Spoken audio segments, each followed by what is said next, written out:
바이든은 전기차 시장에서 한국의 상승세에 제동을 걸고 패권 다툼에서 중국을 견제하겠다는 야심찬 그림을 그렸었는데요.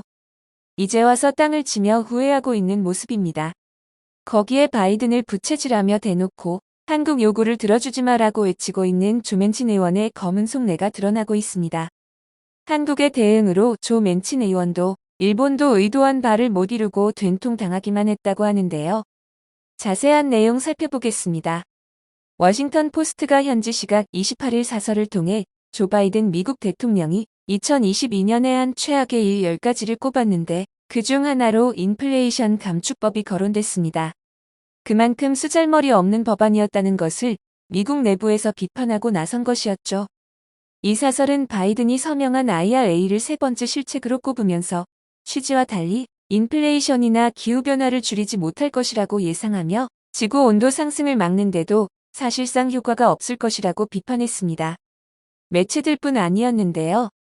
노벨 경제학상 수상자인 폴 크루그먼 뉴욕시립대 교수가 미국 인플레이션 감축법 시행으로 전기차가 빠르게 대중화하며 오히려 테슬라가 피해를 입을 것이라고 내다봤습니다.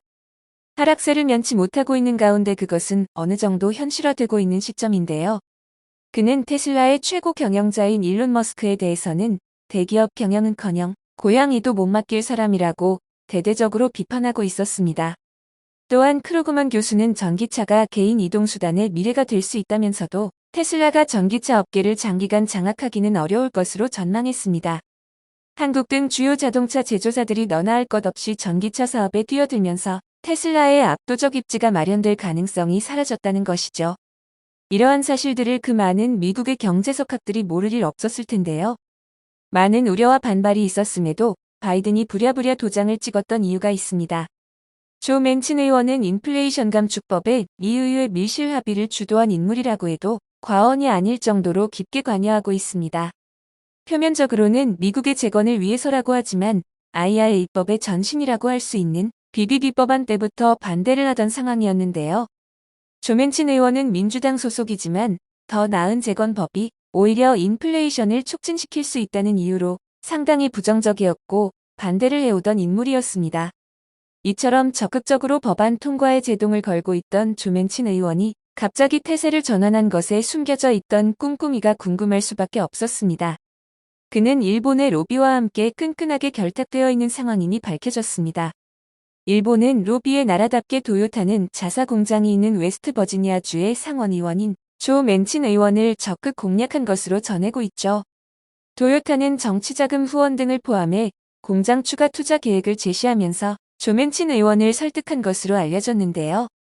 결국 조 맨친 의원은 BBB를 인플레이션 감축법으로 축소 수정하는 데 영향을 미쳤고 IRA의 뚜껑을 열어보니 도요타에 불리한 유니온 메이드카 관련 조항이 제외됐었다는 걸 확인할 수 있었습니다. 블룸버그와 오픈시크릿에 따르면 도요타는 지난해 미국 내 로비를 위해 33명의 로비스트를 고용해 약 620만 달러를 사용했다고 전하고 있는데요. 그러나 한국은 로비보다는 전공법을 택했습니다. 당하고 있지만 않겠다는 현대차 등 한국 기업들은 다방면에서 미국에 반발하고 나섰었습니다. 조지아주 공장 계획을 철회하겠다고 으름장을 놓기도 했지만 현실적인 대안은 아니었기에 리스차, 렌터카 등 상업용 차량에라도 보조금을 지급해 줄 것을 계속해서 요구했었죠. 한국은 처음부터 목소리를 높이며 WTO 제소 등 강력하게 대응해왔습니다. 이에 미국 언론들도 IRA에 대한 한국의 우려를 전하며 대응에 대해 예의주시하고 있었는데요. 월스트리트 저널은 미국 주요 동맹국들은 IRA에 분노하고 있다며 IRA에 가장 반발하는 국가는 한국이라고 밝혔었습니다. 블룸버그도 유럽과 일본 등의 전기차 제조업체들도 보조금 차별 조항에 불만을 품고 있다며 하지만 유독 한국이 솔직한 목소리를 내고 있다고 평가했습니다.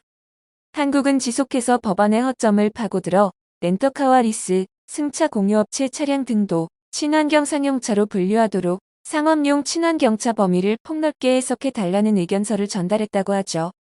IRA가 규정한 트럭이나 버스 등 외에 렌터카나 리스 차량용으로 구매하는 전기차도 친환경 상용차로 인정받으면 북미산 최종 조립이나 배터리 광물 규정과 무관하게 차량 한 대당 7,500달러의 보조금을 받을 수 있기 때문이었습니다. 이때 또다시 정면으로 제동을 걸었던 것도 조 맨친 의원이었는데요. 일부 자동차 회사와 외국 정부는 엄격한 규정을 우회하는 방법으로 친환경 상용차 조항의 광범위한 해석을 요청하고 있다며, 이는 미국의 운송 산업을 더욱 위험에 빠뜨릴 것이라고 주장하며 포함되지 못하게 시행 규정을 빨리 발표하라고 촉구했었죠. IRA에 강력히 반발하면서 대응 방안을 강구하는 것은 한국이었고, 뒤늦게 유럽 자동차 회사와 유럽연합도 대응하기 시작했던 것입니다. 그러나 지난해 미국 제너럴 모터스를 제치고 미국 자동차 판매 1위에 오른 일본 도요타는 별다른 반응을 보이지 않고 있었는데요. 로비로 뒷문을 철저하게 잠궜다고 생각했기 때문입니다. 자동차 업계에서도 일본 도요타가 강력한 미국 정계 로비를 통해 피해를 최소화했을 뿐 아니라 상대적으로 진입이 늦은 전기차 시장을 회복할 기회를 얻었다고 보고한 바 있죠. 그러나 거기까지였습니다. 한국 점유율 공세에 제동을 걸고 시간을 벌고 싶었던 일본이었지만 큰 돈 쓰고 수포로 돌아갔습니다. 미국이 결국 한국의 손을 들어주었기 때문인데요. 북미 지역 이외에서 생산된 전기차의 경우에도 소비자가 리스로 취득할 경우에도 미국 인플레이션 감축법 도입에 따라 내년부터 최대 $7,500 세액 공제를 받을 수 있다고 발표했습니다. 미국 재무부는 소비자용 리스 차량도 상업용 클린 차량 세액 공제 대상에 포함되며, 이에 따라 내년 1월 1일부터 최대 $7,500 세금 공제 혜택을 받을 수 있다는 세부 지침을 밝혔죠. 미국에서는 상당수 소비자들이 리스 제도를 활용해 신차를 취득할 뿐 아니라 현대 기아차에 대한 미국민들의 니즈를 더 이상 묵과하기도 어려웠기에 변경할 수밖에 없던 것으로 보입니다. 한치의 번복도 없을 것 같았던 미국이었는데 변화를 가져왔던 것이죠. 이제 시작일 뿐이라고 보여지고 있습니다. 또한 이렇게 로비 없이 적극적인 대응을 통해 일부 얻어낸 성과라고 볼 수 있는데요. 물론 빠른 대응으로 더욱 피해를 줄일 수 있는 방법을 적극 활용하는 것도 필요하다고는 보여집니다. 외국에서 성능 면에서 한국 기업의 차량 입지가 더욱 공고해지고 있죠. 현대 엘란트라에는 훌륭한 차입니다. 300피트 추락에서 살아남았습니다. 뉴스를 확인하세요. 끔찍한 사고를 당한 클로에 필즈는 SNS를 통해 자신의 소식을 전했었는데요. 언론에 알려지며 크게 보도가 되었습니다.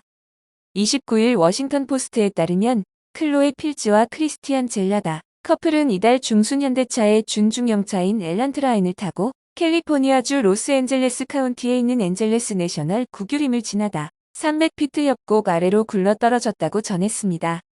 이 사고로 엘란트라인은 형체를 알아볼 수 없을 정도로 파손됐지만 커플은 다행히 크게 다치지는 않았던 것으로 전해지고 있습니다. 또한 필즈는 SNS에 다시 한번 현대 엘란트라인 덕분에 여전히 여기 있다는 사실에 감사드린다고 전하며 그날의 기억을 상기시켰습니다. 소식을 접한 많은 사람들은 그의 안전에 감사하며 차에 대한 정보를 원하기도 했었습니다. 나는 당신이 어떤 종류의 차를 가지고 있는지 알고 싶습니다. 당신은 300피트 절벽에서 추락한 후 같은 날 밤 풀려났습니다. 나는 그 차를 원한다며 궁금해하기도 했죠.